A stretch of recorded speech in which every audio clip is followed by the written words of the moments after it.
महाकुंभ भारतीय संस्कृति का सबसे भव्य और आध्यात्मिक आयोजन है। ये केवल एक मेला नहीं, बल्कि सनातन धर्म की गहराई और आस्था का ऐसा उत्सव है जिसमें करोड़ों लोग सम्मिलित होते हैं। इस बार प्रयागराज में आयोजित होने वाले महाकुंभ का विशेष महत्व है, जिसमें साधु संतों, नागा साधुओं और महिला नागा साधुओं की उपस्थिति इसे और भी विशिष्ट बनाएगी। आइए महिला नागा साधुओं के जीवन, उनके तप और महाकुंभ में उनकी भागीदारी के गहन पहलुओं को विस्तार से जाने।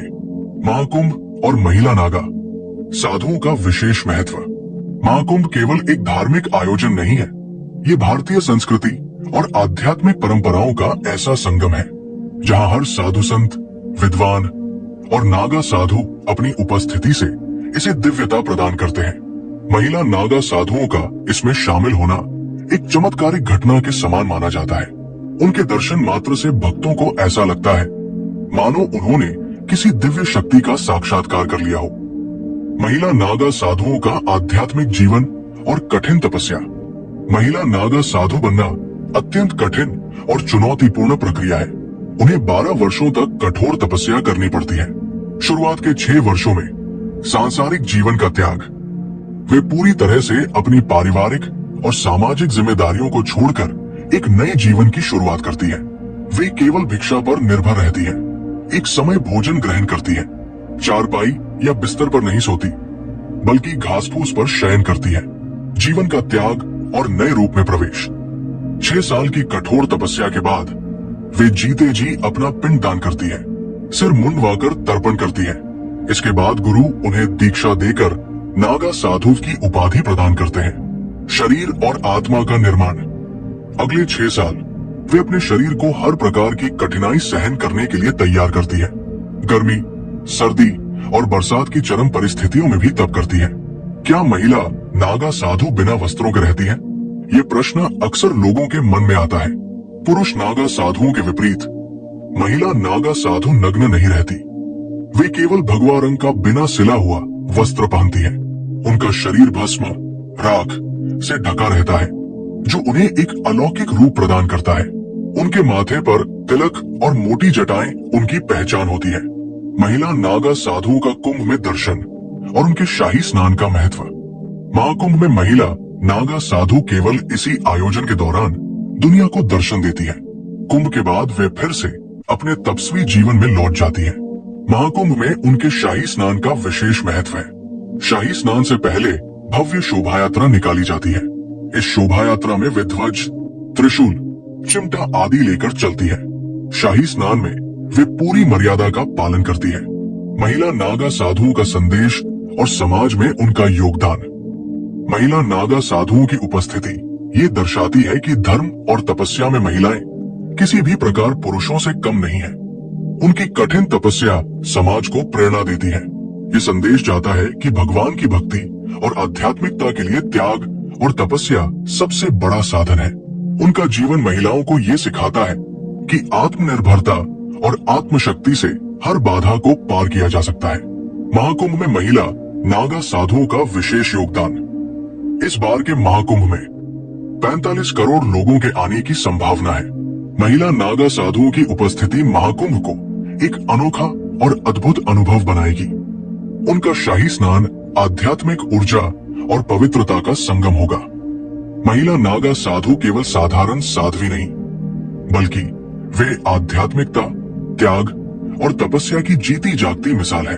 उनका जीवन और महाकुंभ में उनकी भागीदारी भारतीय संस्कृति और सनातन धर्म की गहराई को दर्शाती है।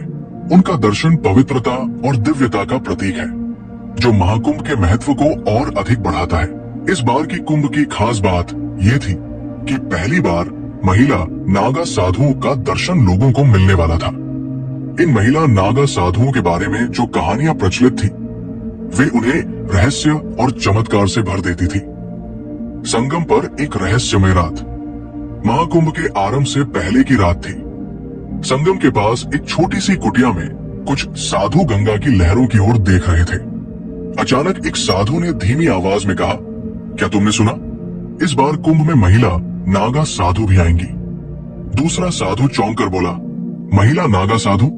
क्या वे वास्तव में इतनी रहस्यमयी है? जितना कहा जाता है। तीसरे साधु ने एक लंबी सांस लेते हुए कहा, वे साधारण साधु नहीं है, वे अपने तप के बल पर अलौकिक शक्तियां प्राप्त कर चुकी है।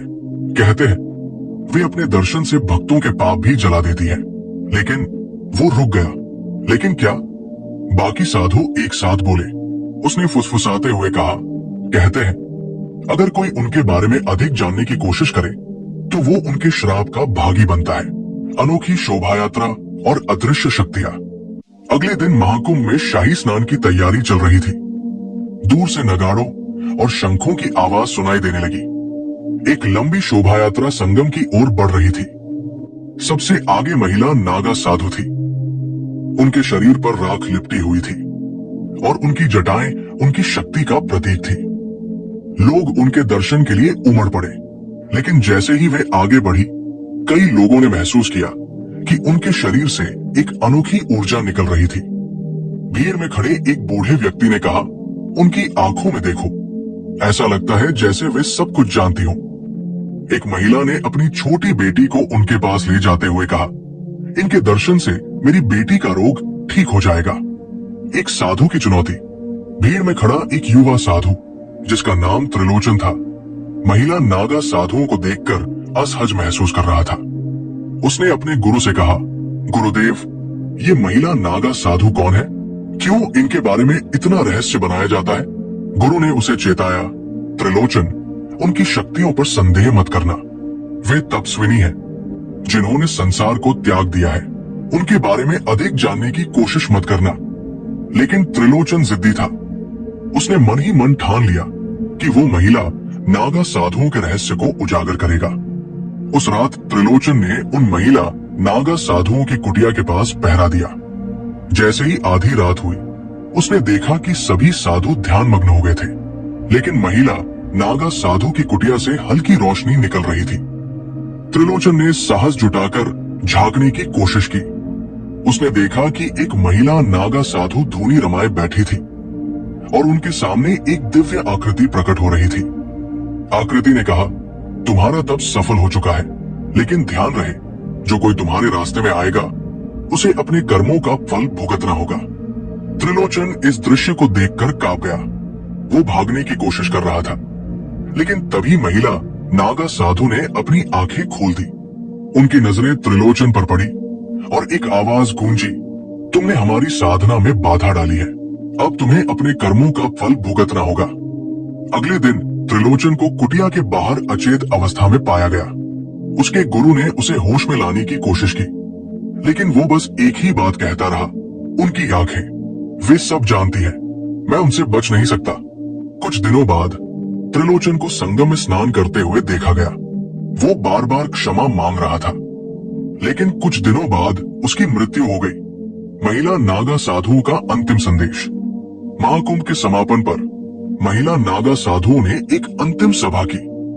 उन्होंने कहा, जो भी तप और त्याग के मार्ग पर चलेगा उसे ईश्वर की कृपा अवश्य प्राप्त होगी, लेकिन जो हमारी साधना में विघ्न डालेगा उसे अपने कर्मों का फल भोगना पड़ेगा।